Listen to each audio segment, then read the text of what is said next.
Hey guys, today's story is about a player that willingly commits suicide. This is a more direct, fun story than most I've been putting up with a delightfully just end. I think this is the worst instance of a entitled player that I have ever ran into personally. The game was Pathfinder 1E, and it was a party of 5, a barbarian, a rogue, a sorcerer, and a druid, and a fighter, all at level 8. Their adventure had drawn them to a fortress on the ocean made of tall rocks and mountaintops from a flooded island. Said fortress was filled with piratical demon-infused demi-humans, because Pathfinder is cool like that. They sneak in with a small launch craft and find the ship that they had been tailing, hoping that the kidnapped person that they were searching for was on board. She isn't, but there is quite the trove of treasure. This is a fun trick I like to use sometimes. Kind of the Zelda method of loot disbursement. Have them get a little bit into an adventure, then give them some new toys, and the rest of the adventure is for them to play with and figuring out how they work. There's a staff for the druid, a pair of magic socks for the rogue, a ring of force punch for the sorcerer, a fun helmet for the barbarian, and a set of full plate for the fighter. Not long after looting the ship, they get caught and have to go loud. They're fighting their way along a series of crisscrossing walkways over rolling waves and along high cliffs. It's a good fight, very dynamic. They're about a dozen rounds in when a Minotaur executes a bull rush against the fighter. I roll very well on my CMB twice, moving the guy 2 spaces and off a walkway. He tumbles down and lands in a pool of water.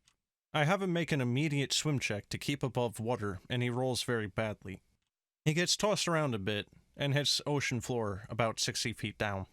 He immediately glares at me and scoffs. "Why do I drop so far? People float." I said back, "You're wearing full plate and holding a very large sword."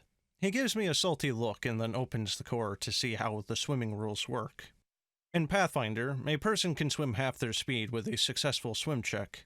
The water is pretty violent, so the base DC of the check is 15. Fighter has no rank in it, so he doesn't even get his class bonus. But he does have a really high strength. Unfortunately, he's wearing full plate. With its 5 ACP, that combined with his other stuff leaves him with a flat 0 modifier to the check. Once he figures this out, he gives me another glare, and when it gets to his turn, he says, "I'm just going to get on my feet and wait." I nod at him, thinking he's playing conservatively.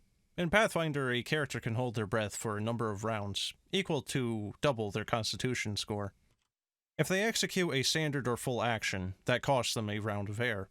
What with how speed modifiers work underwater, he's looking at about 6 successful rolls needed to breach the surface. He has a con of 15, so he gets 15 attempts to get up there, and if he rolls a 10 or below, he loses progress. I'm thinking he realizes that, so he's going to wait for his party to come and help him. I'm wrong, of course, but that becomes evident later. 3 more rounds go by. Some hits are taken, and the rest of the party is suffering without their frontliner dealing and soaking up damage. They can't really get a chance to get away and help. We get to the fighter's 4th turn, and he's still hanging out at the bottom of the ocean. The sorcerer offers, "You're near the wall, aren't you? You could just climb up underwater, and it would let you use a different skill." I jump on that right away. That would work. Same DC, actually. I know he has some ranks in climb, so he could manage it a lot easier, with a lot less chance to fail. He shakes his head. "No thanks, I'm fine." I offer, if you're still worried about the armor check penalty, you could cut the straps to take it off in 1 round, to avoid the penalty. He sneers at me. "If you don't want me to have the armor, you shouldn't have given it to me." I'm confused, but I have to keep it going. 3 rounds later, he's still waiting down there. 5 after that. The druid offers to break combat in wild shape down there to help him. The fighter tells her, "No, don't. I'm still going to wait." At this point, I'm a little weirded out by his nonchalance.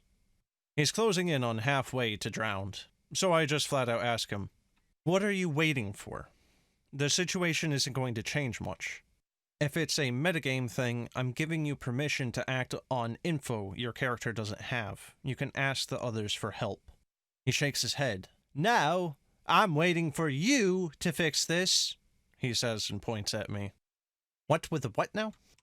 I can't remember an accurate transcript for what he said next, but his synopsis is, "It's bullcrap that you subjected me to this unfair trap, that there's monsters that bull rush right next to these dumb pits of deep water, and it's unfair that you targeted the only person vulnerable to your crappy trap in the whole party.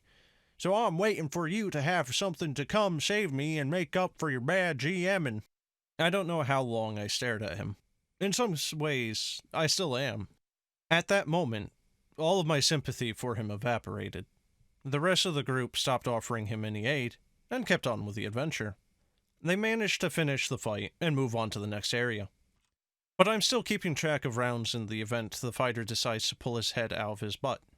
They're heading for the next area when we're closing on the 30th round and I tell the fighter so. He responds with, "Then you better hurry up and fix this." 2 more rounds go by, and I tell him to make his con check.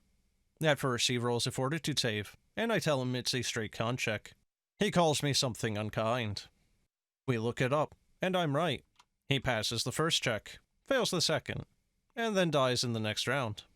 He asks me what happens to him next, but I ignore him and run for the rest of the players. We only have a few minutes left at this point, so I start wrapping it up. The fighter's player asked me why I wouldn't retcon such an unfair and blatantly targeted trap, and I just point-blank told him that it wasn't, and he was wrong. He protested, but I just ignored it. I've never had a player make such a stupid and petulant demand of me. Well, guys, I really don't know what to say about that player. The only thing I can really think of is just, wow, are you that petty? Just play the game. In any case, that's the end of the video. Hope you guys enjoyed. Have a good one.